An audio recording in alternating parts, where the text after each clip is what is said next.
Speaker कौमी assembly राजा परवेज अशरफ ने PTI के एमएनएस के मंजूर शुदा इस्तीफों की दोबारा तस्दीक शुरू कर दी। पहले मरहले में इस्तीफों पर दस्तखतों की तस्दीक की जा रही है।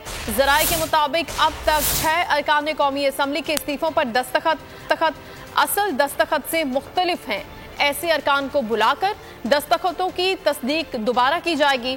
दूसरे मरहले में हर रुकन को स्पीकर के सामने पेश होकर इस्तीफे की तस्दीक करना होगी।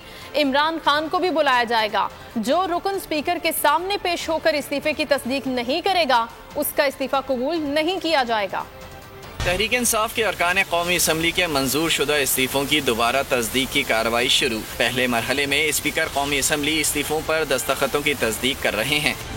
जराये के मुताबिक अब तक 6 अरकान के दस्तखत उनके असल दस्तखत से मुख्तलिफ हैं। ऐसे अरकान को बुलाकर दस्तखतों की तस्दीक होगी।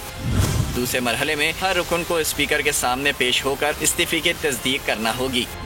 ज़ाती तौर पर तस्दीक के लिए बुलाने का अमल ईद के बाद शुरू होगा। जराये के मुताबिक चेयरमैन तहरीक इंसाफ इमरान खान को भी तलबी का नोटिस जारी होगा।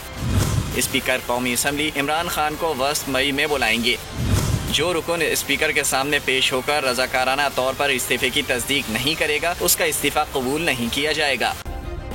सब्सक्राइब करें और बेल दबाएं ताकि कोई खबर रह न जाए।